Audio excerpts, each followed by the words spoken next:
Hi everybody, I thought I'd do a short video on observations before moving off.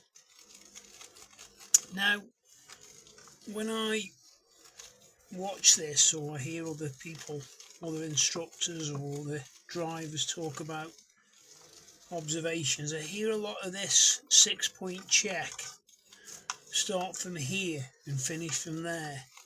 And it's not like that, it's too situational. I'll give you an example of it. So say for example, this is our road, right? And there's nobody on it. You can't see in front of you. You can see your peripheral. Yeah, you can see that peripherally. And that might be a pavement there.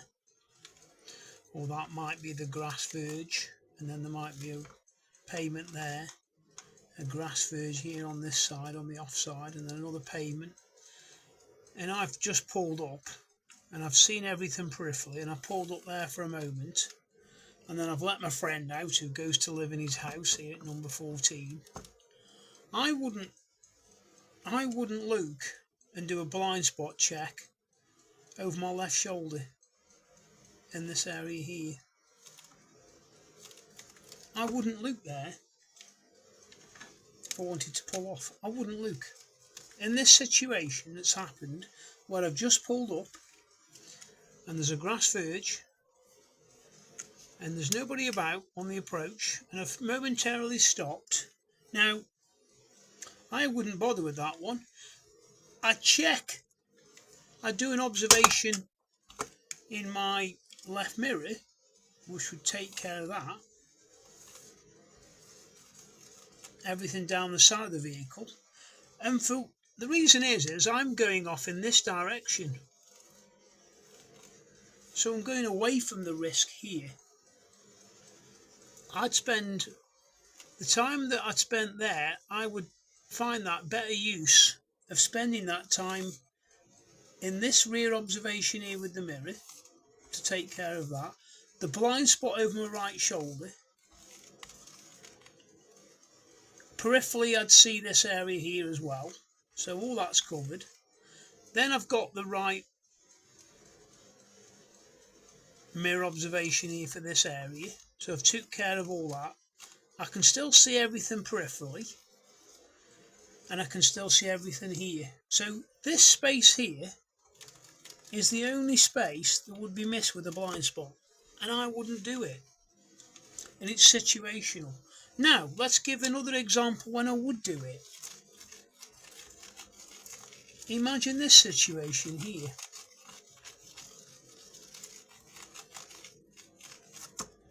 We put another road in.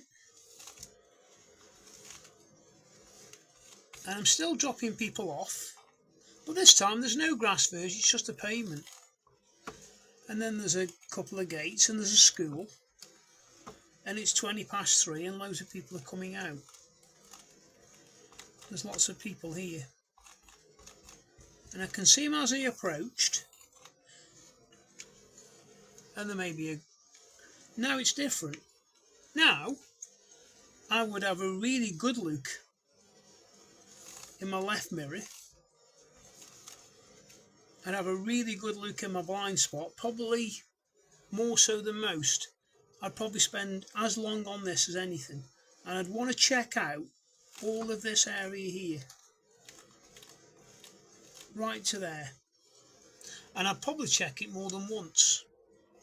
And then I can see everything here peripherally.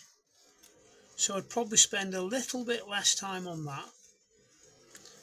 I'd obviously spend the time here with the right mirror here for vehicles. I've obviously checked my rear mirror as well. Then I'm looking over my right shoulder here for the blind spot, and then I've got this here peripherally covered as well. But now I might check this area once, twice, 3 times, and I'll focus momentarily on the people I feel might give me the most problems. A couple of kids messing about is more probably risky than 2 adults walking past. So this is situational. So the point I'm trying to get to with this little video is it's not routine. Every situation you encounter will be unique and it will never be repeated. So in that situation I've just give you there, you might drive around the block and it'll be completely different. So we might have this problem here, similar to the first one, where we've got a grass verge and a pavement, and I pull up, but this time there's somebody with a dog, maybe there or here, and they've got a long lead on it, you know, the long leads that are retractable, and I see the dog here knocking about this area or here, and then because of light only travels in one direction, i.e. that's my terrible picture of a car, and I'm here, my head's here, I can only see there. So there's an area here that I can't see. That could be this area here. If I can't clock this dog here, then I might spend more time. I might even wait. I'll be looking at this owner to see if they're retracting that lead. So this is a situation where I would look over my left shoulder. I would want to find out where that person's dog is or this person's dog is. It's different. So now I probably would look over my left shoulder. So that's 3 examples there. On every situation we've done something different. So as I keep saying to my pupils, it's never routine, it's always situational. You've got to make a skill decision every time you move off. You've only got so much time and you can only look in so many places at once, and you've got to make a skill decision of where you think the biggest risk is and where you spend your time, and spend it wisely on doing your observations. I hope that helps.